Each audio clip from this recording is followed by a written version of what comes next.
morning, everyone. Extending our warmest welcome to the honorable guests, VC Sir, faculties and students to the International Conference on Asian Security, Role of India and Taiwan. The International Conference on Asian Security, Role of India and Taiwan will delve into the multifaceted roles played by India and Taiwan in shaping regional security dynamics. India, as a rising global power, has actively involved in promoting peace, stability, and economic development in the region. Its strategic partnerships and engagements with various countries have contributed to its emergence as a major security provider and partner in the Indo-Pacific region. On the other hand, Taiwan assumes a prominent role in the East Asian economy owing to its robust technology sector characterized by innovation and high-tech manufacturing. This economic strength has helped Taiwan maintain resilience and competitiveness in the global market, contributing to its overall economic growth and stability. Engaging bilaterally through the Lucky's policy and the new southbound policy from either side, India and Taiwan extensively engage in the realms of economic and trade development, investment, industrial cooperation, and talent exchange. Additionally, there exists ample opportunity for people-to-people engagement between India and Taiwan, encompassing cultural and non-economic connections to cultivate soft power through avenues such as academic exchanges, tourism promotion, and developmental assistance programs in the foreseeable future, and in charting a security coexistence in the Asian continent. In this context, the continued engagement with the topic becomes ever so relevant, and hence the conference comes to us at the right time.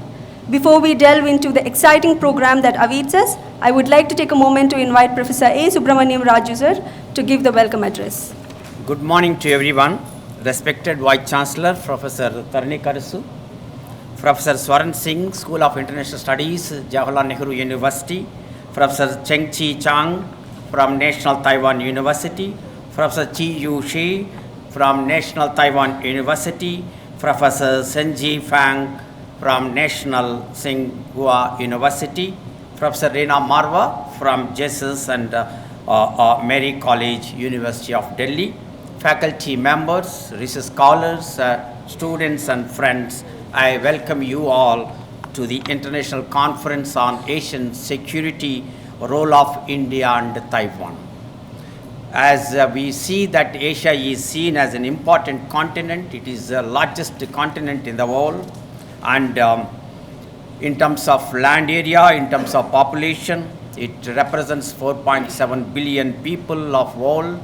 In other words, 60% of world's population represented by Asia, and also it accounted for 42% of world GDP in 2021. Otherwise, previously it was represented 57% of GDP. That is on the positive note we can look at Asia. On the other hand, if you look at India, South Asia is always look for instability. There is a mistrust between states and also proliferation of arms across the region, and historical antagonism between states. Increasing nationalism is witnessed in Asian continent, uneven power balances, weak institutions. We have witnessed disputes between the states, and also we don't have much faith in multilateral institutions, and we continue to promote bilateral alliances and other intra-alliances networks. And we always now look at India and Taiwan are looking for multilateral engagement across the world, and the West is also looking at Asia. The Asian continent is so important.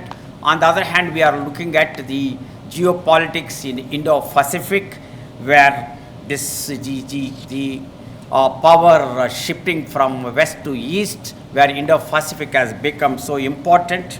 And on the other hand, we also witness rising China, where we are looking at how China is proliferating its presence in the different parts of Indo-Pacific or in Indian Ocean. And in that context, we look at very important for countries like India and Taiwan to look for cooperation, or what are the convergence of interest between these two states. That is something very important, because we look at the common interest is one is we are very careful looking at the Chinese penetration in Indian Ocean or Indo-Pacific. On the other hand, we are talking about rules-based order, where we are talking about freedom of navigation, which is also very important for any country's growth.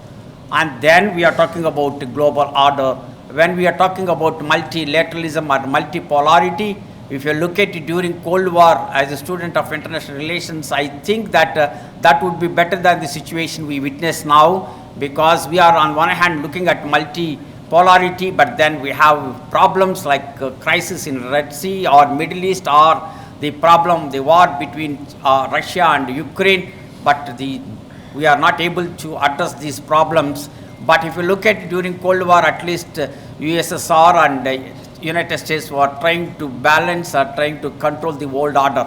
So now, but can we subscribe to that situation, or when we are moving towards multilateralism, then we need to look for the cooperation among the countries, where India and Taiwan, where we can situate in the global affairs. I think that is something very important for us, apart from the relation between India and China, Taiwan, where they are also looking for the manufacturing sector, where they are looking particularly on semiconductors. And also after COVID-19, most of the countries, including Taiwan, is looking at India, because India is a reliable partner.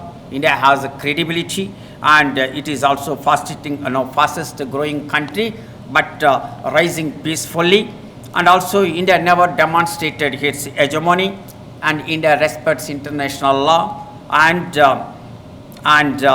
we also propagated this idea, or navigated the idea of Vasudhaiva Kutumbakam during the presidency of G20. We also propagated the idea of Sagar, security and growth for all in the region, where perhaps India and Taiwan could really look into these areas where both can have cooperation. And when we talk about other areas, I think also we look at whether India and Taiwan, where we can also look, we have bright scholars in our university, whether we can connect to them in terms of fellowships, and where we can do research in promoting cooperation between these two countries. So I urge the delegation who came from Taiwan also can look at the possibility of having cooperation. Rather, we can have a MOU with the permission of the Vice Chancellor. We also can have MOU to make use of this opportunity to get more opportunity for the scholars and students and faculty. So I stop here, and I welcome you again to this important event. Thank you. It's an honor to invite Professor Tharani Karasu, Vice Chancellor Pondicherry University, to give the opening remarks. Good morning, everyone. Respected Professor Swaran Singh, School of International Studies, Jawaharlal Nehru University. Professor Reena Marwa, Jesus and Mary College, University of Delhi. And the delegates from Taiwan, Professor Tenchi from National Taiwan University, and Professor Chin Yu Si, National Taiwan University, and Professor Tian Che Fang, National Tsinghua University, and our Dean International Relations, Professor Subramaniam Raju, and the faculty members of Center for South Asian Studies, and all the students, scholars. Good morning, everyone. So today we have assembled here to discuss on Asian security, role of India and Taiwan. So as we can see, as our Professor Subramaniam Raju mentioned, so India is emerging as one of the important country, not only in the world scenario as well as in the Asia. So if we compare the security issues related to the Asian countries and the internal problems or internal politics present in different countries. So India is going ahead with the presence of democracy in this area. So in fact, if you take the democracy of different countries in Asia, India is one of the leading country who demonstrates how a democracy should be. And you can see many countries here in Asia, still they are trying to establish their democratic values and multiculturalism, all those things. But India is still playing a major role. So if you take the South Korea is very strong in democracy, whereas North Korea is still very dark place. What is really going on there? We don't know really. So in Myanmar they have issues. Even recently Pakistan election we could see. So how democracy is trying to survive here. And in Asia, interestingly, the military rule is one of the major factor where the democracy is trying to be established, but military intervention always be there. Whereas in India, we don't have so far. It is going very strong. Not only before our independence, also it was India was a role model for in G20 we used to say Vasudeva Kudumbakam. Same thing after independence also we are marching ahead with our democratic values. In this in this scenario, so what is the security at present? So in this aspect, I just want to share some of my experiences. So because I stayed in Japan for 2 years and Korea also for 2 years. So the Asian security, the real people what they feel, also I interact with them. So the one fine day in Japan, as you know, it is very calm place. So you can do your research, no intervention. It is all culture is accepted there, even though it is a monoculture. But all other countries also can visit there, stay there, do research like this. One fine day, everybody in the lab they used to start at. I'm basically a chemist. When we enter into 9 o'clock, everybody was disturbed. I never saw the Japanese was that much disturbed. So I thought any earthquake was there. Why these people are very disturbed? Because we don't have access to. I was in 1998 to 2000. So that time the access to English channels also very limited. So then they said that the North Korea used the missile. It was near our Japanese sea. And that was the reason. Then I understand the disturbance, because nobody could be able to control, even today, nobody could be able to control North Korea. So the moment they send missile any place, they can send and disturb that security issues there. Then I realized how it is, even though Japan is very strong in the economy, and very strong in the second largest economy, but still when it comes to security it is very weak. So after World War their security is taken care by US, even though they are trying to establish their own military, but still USA is taking care of their security. And because of this, the whole a single missile from North Korea disturbed the whole country there. So this is the very important. When you want to grow, the security plays major role. Even when I was in South Korea, there were heavy discussion on the TV and regarding during the war between the Japan and before Second World War between when the Japanese ruled Korea during this time, how Japanese disturbed the culture.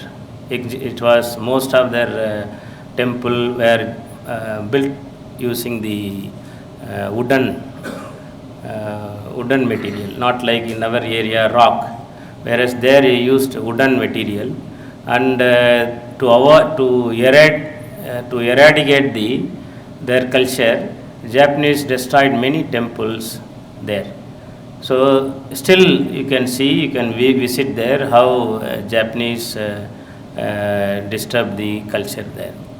So these are some of the security issues. I saw this, but I know about the issues between, and you must be know also, issues between China and Taiwan, and the election, and then visit of US Secretary General to Taiwan for integrated circuit, all those things. So these are the different incidences I visibly see, even though I am basically a science person. So I could able to see the effect of security and role of security in the stabilization of democracy, stabilization of economy, and the South Asia is, and compare with Southeast Asia. South Asia is, we have more issues compared to very complex issues compared to Southeast Asia, but still the countries are trying to establish their economy, trying to establish the democratic values. So on this scenario only, I think today this the role of India and Taiwan in Asian security is going to be discussed. And I know the National Taiwan University is very well reputed university, as well as National Tsinghua University also very reputed university. So I thank Professor Subramaniam Raju for bringing them here for the discussion, and also I thank Professor Saran Singh and Professor Reena Marwa for agreeing to share their valuable time coming here and give your value opinion, so that our students will be benefited. I request all the students to be very studious and very attentive. These issues you cannot get, even when you visit Taiwan, you cannot catch hold of these people to have the idea. So it is a very rare occasion, and take it very seriously. Note down this issue, because most of the Taiwan China issue generally directly do not affect us. It will affect mostly in Southeast Asia, but since China is related to us, most of the security there, the issue between China and Taiwan also very important for us. So in this aspect, this Taiwan and India, there are many similarities between Taiwan and India, even though Taiwan generally go with when the Cold War time, USA, we generally go with Russia, but still both are supporting the democratic values, both are supporting the democracy as well as the economy, similar to India. So in this aspect, how and Taiwan-India relations is very important for Asian security is going to be discussed. So I thank once again Center for South Asian Studies for bringing this wonderful and interesting discussion on International Conference on Asian Security, Role of India and Taiwan. Thank you, one and all. Thank you, sir. It is always a pleasure to listen to your inspiring words. I also invite the Honorable Vice Chancellor, Professor K. Taranikarasu, to honor our guests of the day, and I invite Professor Swaran Singh to receive the token of gratitude.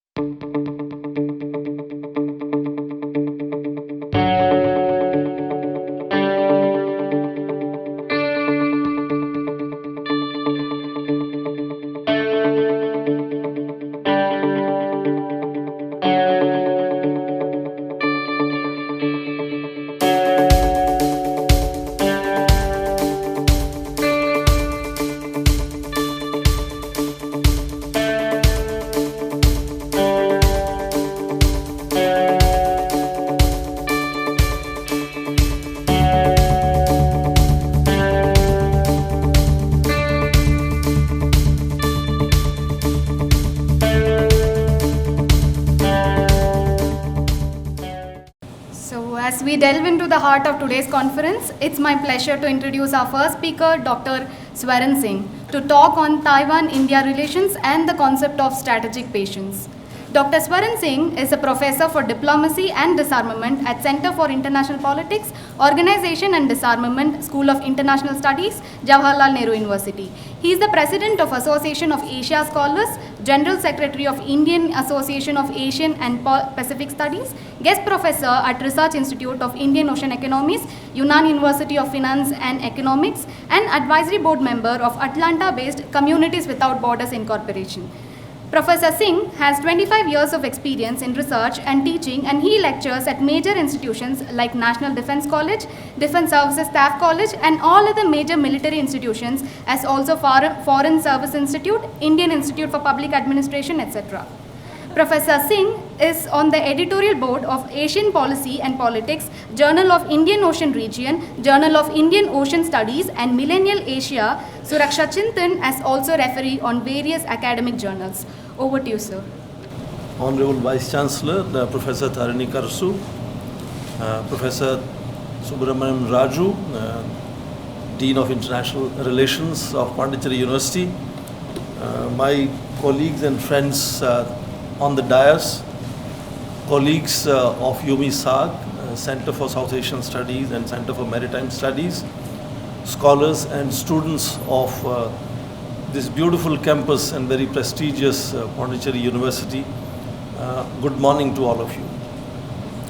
It's always a great pleasure and honor to visit this campus, and I have been lucky to come here several times, and every time it looks more beautiful, every time interactions look more brilliant, and therefore I always look forward to this opportunity to visit your university.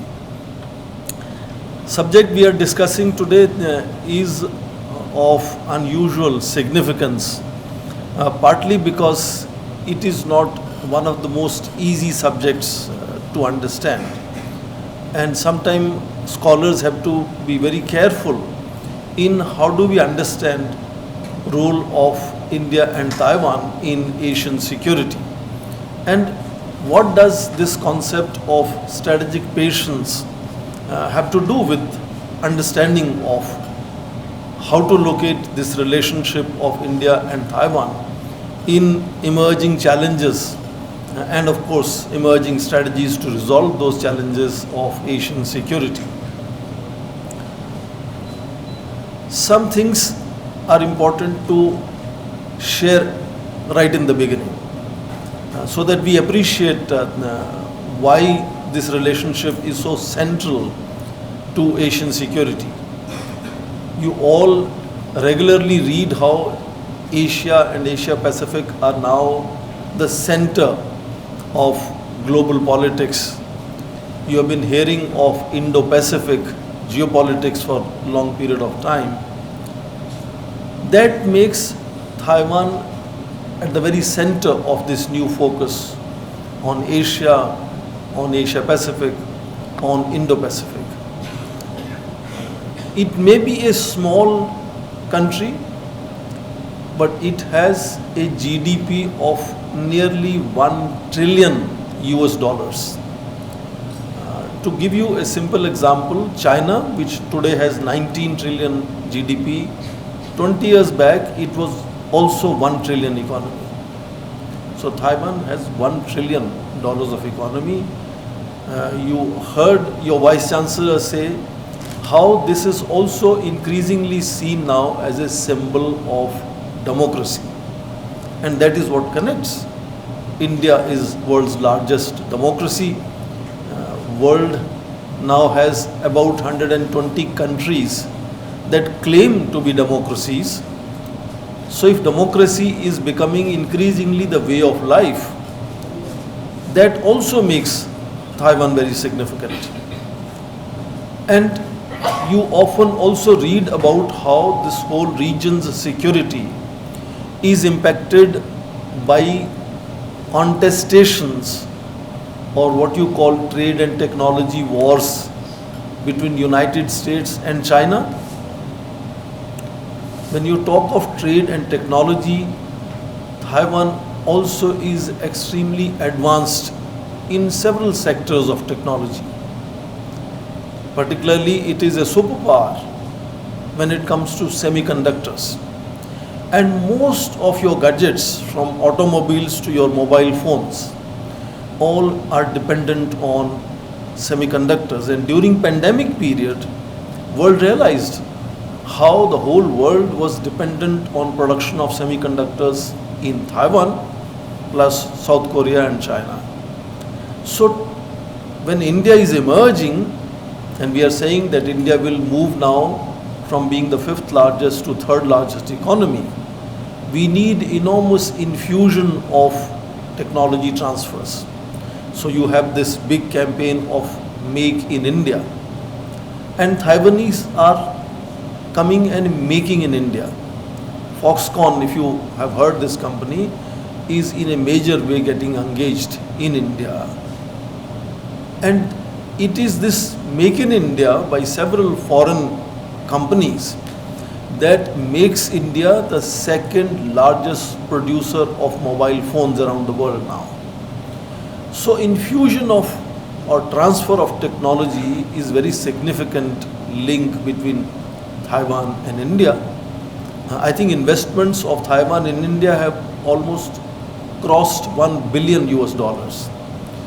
But more ambitious projects of investments by Foxconn in semiconductors of another $1 billion+ is likely in coming times. United States also wants to train about 1 million youngsters in India in semiconductor technologies. So India is emerging, but India needs cooperation of some of these advanced economies with advanced technologies. So therefore, Taiwan needs a good place for investments where what we say per dollar returns can be better. And if you look at Asia, Asia is the fastest growing. But in Asia now, Japan is not growing very fast, China is not growing very fast, ASEAN nations also not growing very fast. India is the fastest growing economy among major economies. So any advanced country that thinks of investing will invest in India because per dollar returns are better. And we also now have showcased to the world India's political stability. So investors need two things: political stability and per dollar returns being attractive. India is offering that now. And Taiwan has advanced technology, and they for about 10+ years have had something like Southern policy, which focuses on Southeast Asia and India. South Korea also has a southwards policy likewise. So this is an unusual complementarity which is important. But now, because I am talking to scholars, I should step back from what is happening in current times. Relationship of Taiwan becoming unusual when it comes to India goes back to a very important visit by Chiang Kai-shek in 1942 to New Delhi. Chiang Kai-shek was leader of the Nationalist Party in mainland China. Communist China has not. Communist China comes in 1949. The whole China was then ruled by Kuomintang, Nationalist Party, and leader was Chiang Kai-shek. Nehru had visited that China in 1937. Tagore had visited China during that time. Now remember, Chiang Kai-shek, the great leader of Kuomintang, of great big China, visited New Delhi. Then we were ruled by Britishers. Prime Minister Churchill instructed Chiang Kai-shek not to meet Indian national leaders. Chiang Kai-shek ignored that instruction and had detailed full-day meetings with Mahatma Gandhi and Jawaharlal Nehru. That is where this unusual relationship began, and that relationship continued after India became independent. In fact, in 1949, when mainland China was taken over by the communists and Kuomintang moved to what is today called Taiwan, called Formosa at that time.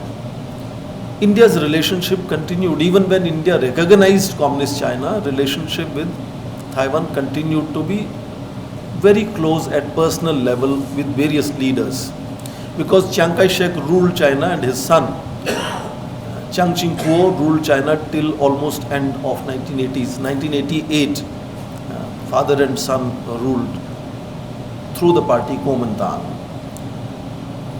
Of course, in 1970s, when India started again, after we had a war with China, but then we revived our relationship, we call it rapprochement.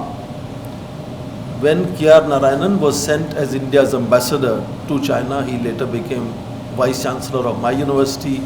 Indeed, he became President of India later.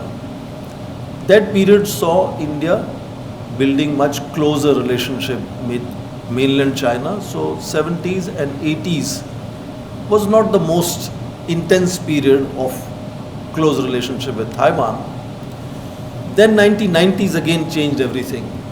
Scholars of international relations remember Soviet Union collapsed. India started a new policy of opening up and reforms. We wanted to engage with what was called tiger economies of Southeast Asia, which included Taiwan, which was also emerging. Japanese had this flying geese model, with Japanese on the lead with ODA to these countries. Very rapid development happened in Southeast Asia, including Taiwan. India's Prime Minister Narasimha Rao launched something called Look East policy. And Look East policy brought in a new interest and revival of relationship with Taiwan again. So there is a whole history of how this relationship has stayed unusually important for India, even when it is not so publicized in your newspaper headlines. And from there we move now to the contestation that I mentioned between China and Taiwan, where Taiwan has become the most important issue for United States. So when you talk of security in Asia, and we understand the whole geopolitics is impacted by US-China relationship, United States treats Taiwan as showcasing how Chinese can also have democracy and progress at the same time. Whereas mainland Chinese believe that democracy is a luxury which should be looked upon later. First, let's focus on economic development. So United States wants to ensure that Taiwan is supported. In fact, they have two security acts, one in 79 when they recognized Communist China, they created a law called Taiwan Relations Act. And more recently in 2022, United States created a second act called Taiwan Policy Act, where they describe Taiwan as their non-NATO partner and have sanctioned $4.5 billion of military aid to be given in next 5 years. So now you imagine how important is Taiwan when you look at Asian security. It's at the very center of how Asian security is going to be evolved in coming times. And India is a very close partner of United States today. All United States friends and allies are also close to India. So whether it is Saudi Arabia or Singapore or Philippines or any other country which is allied or friend of United States becomes friend of India also. And that has seen a whole new relationship changing again now, from perspective of India being one of those countries along with the United States that are building closer relationship with Taiwan. Now very quickly, the last part of my discussion is what happened between India and China in 2020, in middle of pandemic in June. We had a border skirmish where we had some of Indian soldiers making their supreme sacrifice. It has created new tensions with mainland China. So India's relationships with Taiwan are also seen sometimes from the prism of how India-China relate with each other. Professor Marva is going to detail on that subject. And because of tensions with mainland China, India has really not just built but begun to showcase closer relationship with Taiwan. Our presence in Taiwan is different. Our engagement with Taiwan is very different. So that again is something that makes India a stakeholder in how Asian security is maintained, where India is now part of quadrilateral security framework of Japan, Australia, US and India. But some of you may have noticed even in Quad, India is the only country which is not military alliance partner with the United States. Australia and Japan are. India is also the country that makes the difference in the region by saying we will not like to see region militarized. So when Trump administration, particularly Mike Pompeo, the Secretary of State, wanted to ensure that military issues are brought into Quad, India withstood that pressure. And ultimately, United States had to create something else, which is called AUKUS. Some of you know that. Australia, UK, US created a trilateral to cover for traditional security issues in that same Asia Pacific region.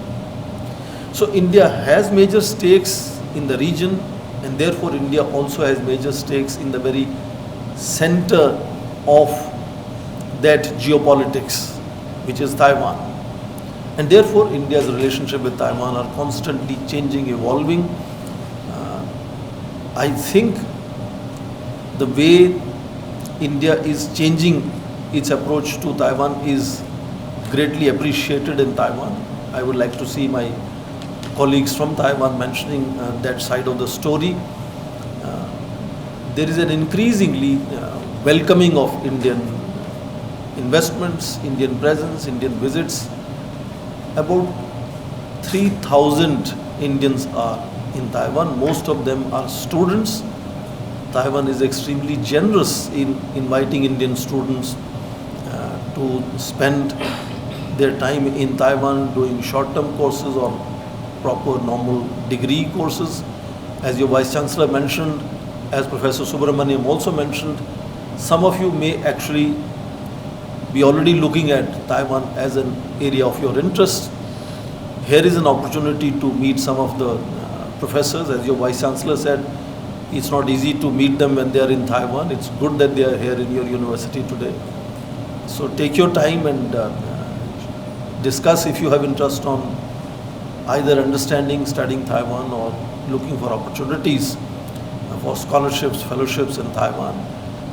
Taiwan increasingly now welcomes India. Indian presence has changed.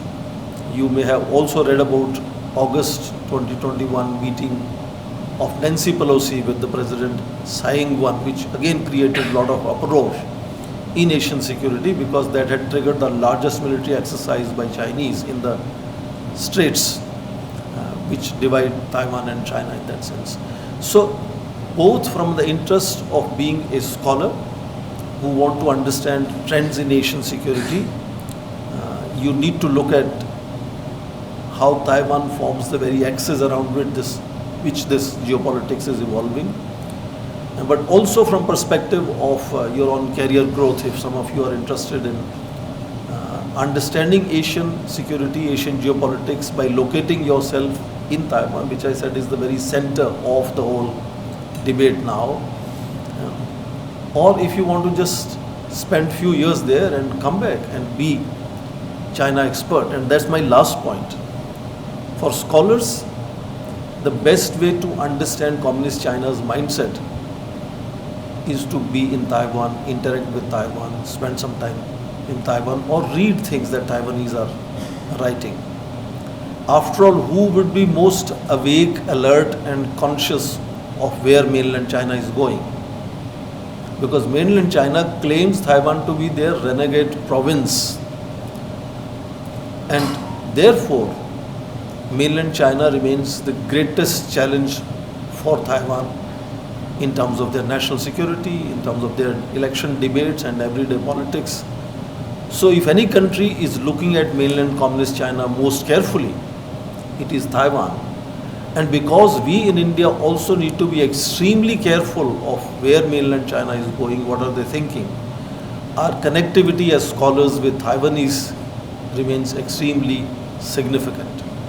With that, I will not take too much of your time now. I'm sure there are much brilliant speakers who are still to speak, and I look forward to listening to them.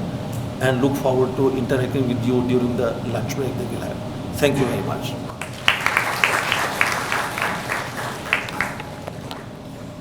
Thank you for the insightful lecture, sir. Sir has beautifully portrayed the background of India-Taiwan dynamics and explained the significance of the relations in the present geopolitics. And I'm sure you are all eager to ask sir many questions. I request you all to reserve that till the end for the Q&A session.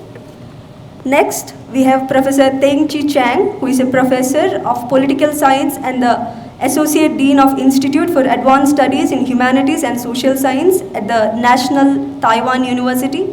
His studies focus on the theories of international relations, China's foreign policy, history of China's international relations, and politics of CPC. Professor Chang will be dealing with the topic cross-strait relations and the US-China-Taiwan relations. It is my pleasure to invite you, sir. Thank you for inviting me to be here. I am Simon Zhang. Dear Chancellor, dear Dean, and professors from both sides of India and Taiwan. I am from National Taiwan University, Department of Politics. I think that the previous talk by Professor Singh has already covered most of what I was assigned to talk about the trilateral relations between US, China, and Taiwan, even about some historical facts. But I still think what I am going to introduce is still very important for you to further explore how Taiwan, as a minor power in the Indo-Pacific region, its domestic politics can also exert huge influence in a great power rivalry between US and China. So in order to reach this aim, I think it is very important for people to understand how Taiwan's political system works. So what I'm going to do is to give you a brief introduction about how Taiwan's political system works and the just concluded 2024 election, which elected President-elect William Lai as our next president. What these results will have, the impact will have to the whole region, especially for the United States and China. So there are four different parts for me to share with you. The first one is about the political system of Taiwan, which features a semi-presidential system, not the same as your parliamentary system. In Taiwan, it's a semi-presidential system. So it is not the US-style presidential system. It's also not the style of the Indian parliamentary system. It's a semi-presidential system.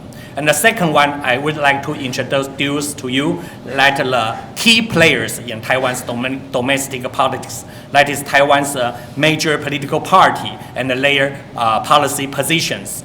And the most important thing, I think, make them so different is their speed on policy toward mainland China.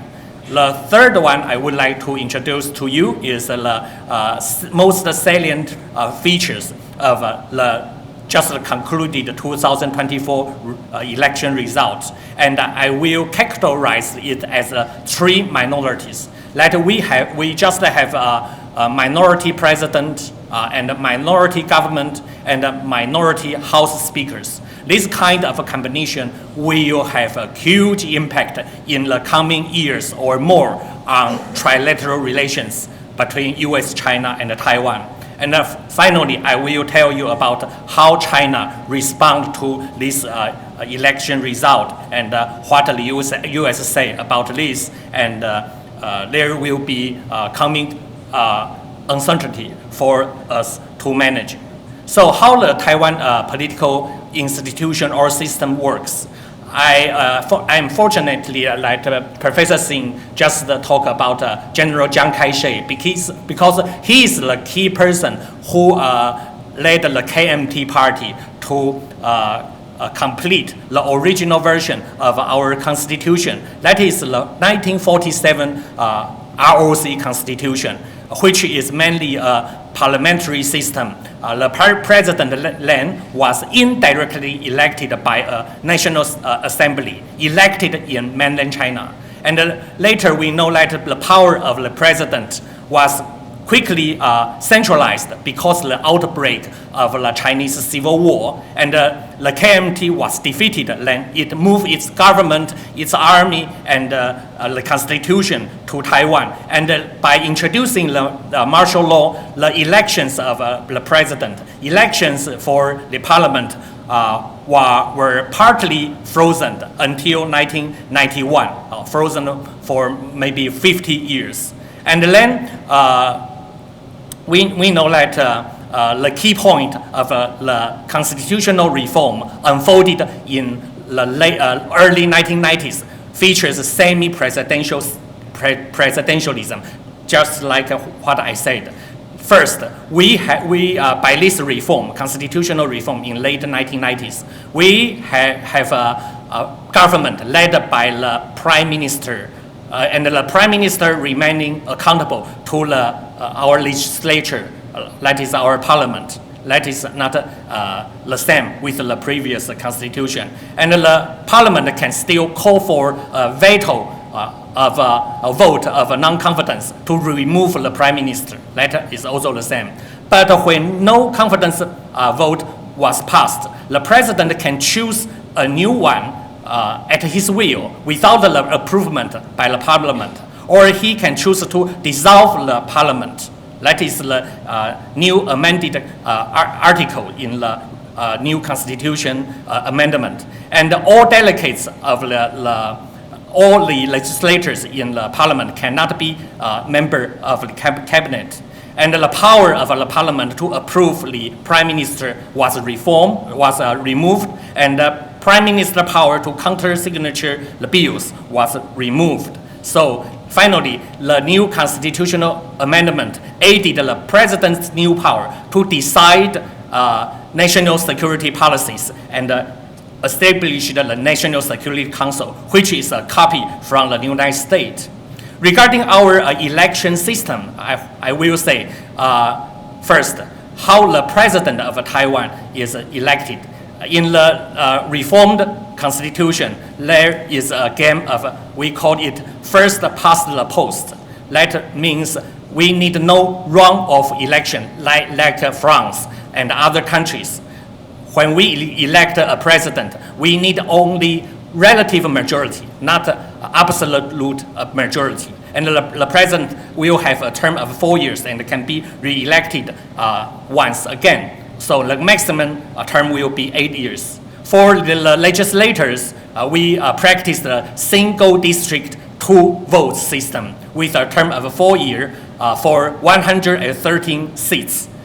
In these 130 seats, 96 seats are voted by single district seats system, and another 34 are produced from proportional representation seats by party ballots. So we cast the two ballots. One is for the president, and the other one is for, we cast 3 votes. One is for the president, the other for single district seats to choose our district legislator. And the third one is for the party. So, and one half of the party ballot elected seats should be female legislators. And the most important thing is those elections will be held on the same day, which produce the so-called coattail effect. That means when the president candidate is very strong, then his fellow legislator candidates will also get momentum to win their own election. So under this kind of semi-presidential system, we may foresee that the president's power will be emboldened, and the president, after the constitutional reform, will be a strongman possibly. But the key factors for whether the elected president is strong enough, there are two key factors for you to know. The first one is whether the president party, that is the president's ruling party, has a majority in the parliament. It depends. Not necessarily the president enjoy a majority in the Taiwan parliament.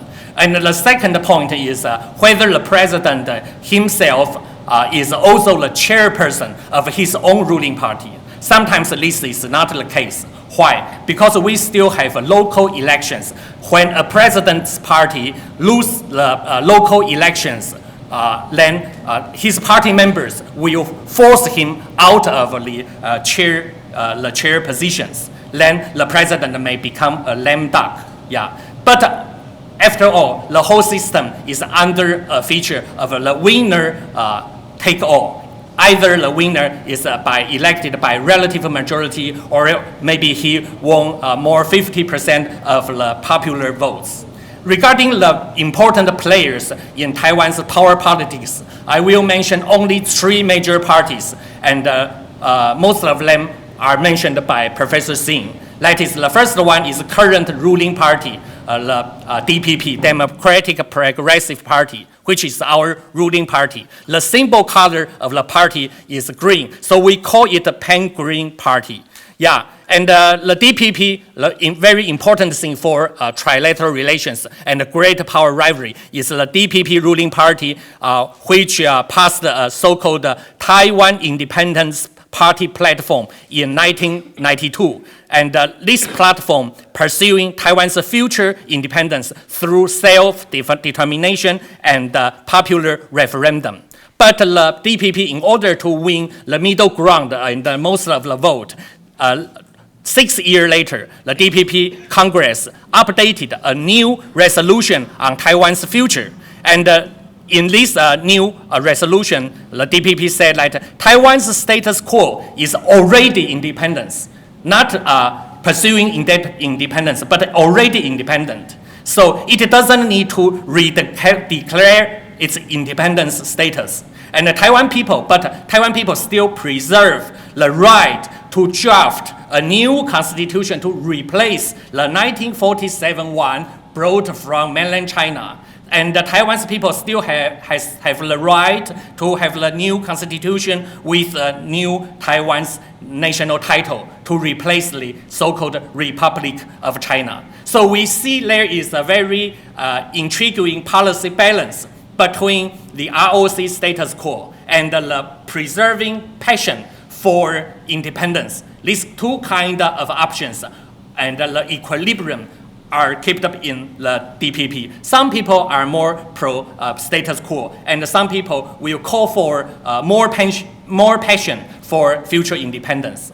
And regarding foreign policy and other policies of the DPP, it also focusing on closer cooperation with Washington to balance China, to reduce economic dependence on China, and tighter control of cross-strait cultural and economic interactions. Because closer cultural or economic dependence on China, the DPP think that it will be harmful to Taiwan's national identity and its autonomy. So after the DPP, I will introduce you the features of the KMT, the most largest opposition party, which color is blue, so we call it Pan-Blue Camp. It is also the founding party, just as mentioned by Professor Singh, and it retreated to Taiwan due to its defeat war in Chinese Civil War. And the party's latest platform still manifests that the KMT will continue to support the one China policy. But the China is defined by the 1947 Constitution. So one China policy is China is the Republic of China, not the PRC. And the KMT conditionally support eventual reunification, but only under the conditions of free will and democracy. So it opposes redrafting the Constitution, and it opposes Taiwan independence. And its foreign policy is quite the same thing with the DPP. Pro-America, friendship with Japan, and peaceful interaction with China, no unification, no independence, and no use of force. People call it 3-no policy. and it opposed the alleged DPP's cultural decolonization for constructing a new Taiwan identity. And it endorsed some conservative policy, which such as the conditional use of nuclear power or preservation of a death penalty in our criminal law. Lastly, I want you to pay attention to a rising star. That is the third major opposition party. That is Taiwan People's Party, TPP. Its symbol color is white, so we call it the pan-white camp. It was simply founded by a surgical doctor from my university, Dr. Ke, in 2019. So it's a very new party. And when Dr. was elected as Taipei City Mayor, he got silent assistance from pan-green parties. So it has a closer relationship with the DPP. And why it can rise so quickly? Because of there is a personality cult in social media of Dr. Ke. So the whole party relies so heavily on Dr. Ke's personal charm, especially over people like you, the Taiwan's young people. They love Dr. Ke so much. So more than 50% of young people's vote go to his own party. And the party's foreign policy, people accuse that it's very vague because it's pro-US, but while it also advocates both sides of the Taiwan Strait are one family. So this makes people confused. But Dr. Ke said it is very practical, so he can still collect a lot of vote. And the result, what about the final results of the election? There are headwinds toward the current ruling party. That is high inflation, dissatisfaction among middle class, and youth unemployment. But there are some still good things for the DPP. That is a strong economic performance, soaring stock market, and China's threat continue to alienate people's feeling against the major opposition party, that is the KMT. So the result of the election is, I said, three minorities. I want you to pay attention to three minorities. That is the first minority president, that the ruling party only won 40% of the popular vote. And there is a minority government because our government is still responsible to the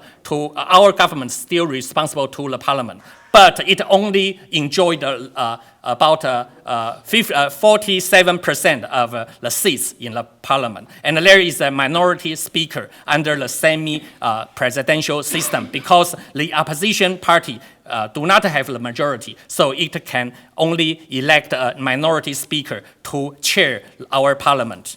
Yeah, so in the election, the ruling party lost 10 seats, the KMT win more 14 seats, and the TPP won 3 more seats.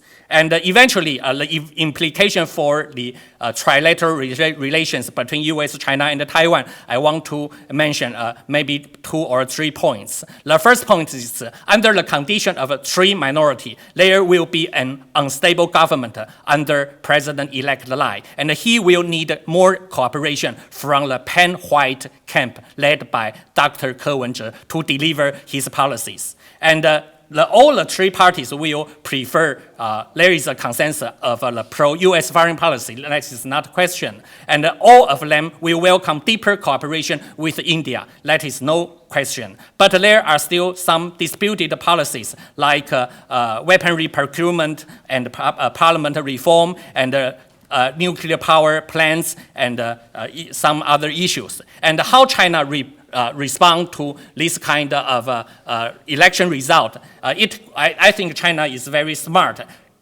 which interpreted the result as Mr. Lai's short of a mandate. In my view, as a delegate from Taiwan, I should argue that Mr. Lai is fully legitimate in terms of law because the law permits him to win relative majority to take the position as the president. But in terms of political science, maybe somehow Mr. Lai's mandate is not so enough to exert his command of the government and the the parliament. So the Chinese claim that they will still continue to firmly grasp its own initiative in close-trade relations. Maybe this is only an excuse, but maybe it is a practice of China's strategic patience, like Professor Singh said. And lastly, I would like to remind you to watch closely that when Mr. Lai encountered Mr. Trump, Lai is very important, famous for sticking to his own belief and speak from his guts. And so people think he may not be so flexible enough to tough scenarios. And when Trump is elected in this autumn, he is quite such a person of unpredictable. Then when these two persons work together to facing dangerous scenarios in the close-trade relations, we must be very careful. And I am currently I am not certain how they will cooperate with each other, and we can wait and see. Thank you very much.